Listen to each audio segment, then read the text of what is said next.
Welcome back to Internal Affairs with Dr. Roy Taylor. I'm your host, Dr. Roy Taylor, a police chief, trainer, consultant, and someone who has spent more than 4 decades in law enforcement. Today's episode addresses one of the most dangerous and controversial tactics in policing, the high-speed vehicle pursuit. Every year, innocent people die, not because they committed a crime, but because they were simply in the wrong place at the wrong time. Many of these deaths are preventable, and the hard truth is that more lives are lost in vehicle pursuits than are saved by capturing the suspect at that exact moment.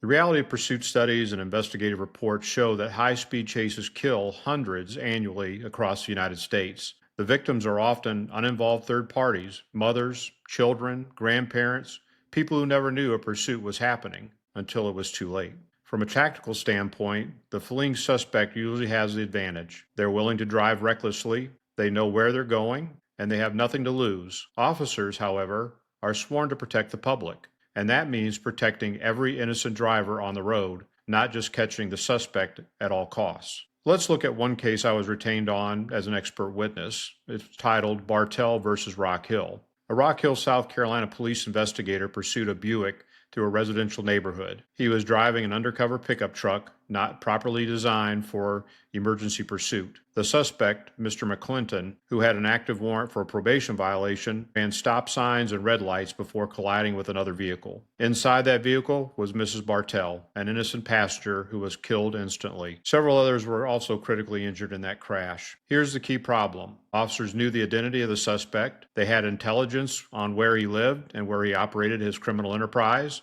There was no exigent need to catch him at that moment. Policy and common sense dictate that when you can safely apprehend later, you do not risk lives in a high-speed chase. Yet the detective pressed forward, and the result was tragic.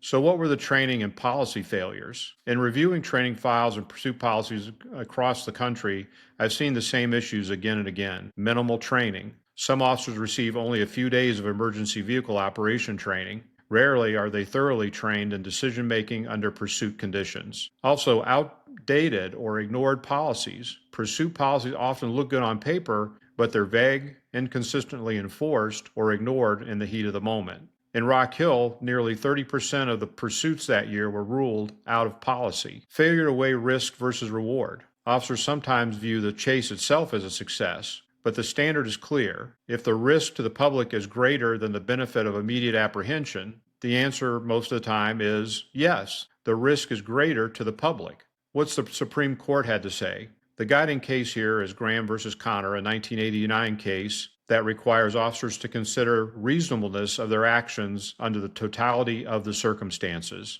That means weighing the severity of the crime, whether the suspect poses an immediate threat to others, whether they are wrestling, resisting, or fleeing, driving on a suspended license, probation violations, or suspected narcotic sales may be crimes, but they're rarely justify turning a public roadway into a racetrack. Some argue that stopping pursuits will encourage criminals to flee. The evidence simply doesn't support that. In reality, fleeing suspects often escape, even when pursued, or they crash and harm bystanders. Alternative tactics, surveillance, aviation units, GPS tracking darts, or simply waiting and arresting later work without creating these deadly risks. So what's the takeaway for police leaders and officers? Update and enforce your pursuit policy. Make them clear. Only pursue when the suspect presents an imminent threat of serious harm. Invest in training. Pursuits, decision-making must be as rigorous as firearms or use of force training. Technology and investigative follow-up often succeed where a chase would only end in tragedy. Prioritize life. The mission is not to win a chase. The mission is to protect lives. In closing, high-speed pursuits might look dramatic in movies, but on real roads, they are deadly. Every police officer must ask, what am I risking and who am I protecting? Because too often, the answer is that we're risking the lives of the very people we were sworn to protect. This has been Internal Affairs with Dr. Roy Taylor. If you found this episode informative, share it with colleagues, policymakers, and anyone who cares about making law enforcement safer and more effective. Until next time, stay safe, and remember, protecting the public sometimes means holding back, not charging forward.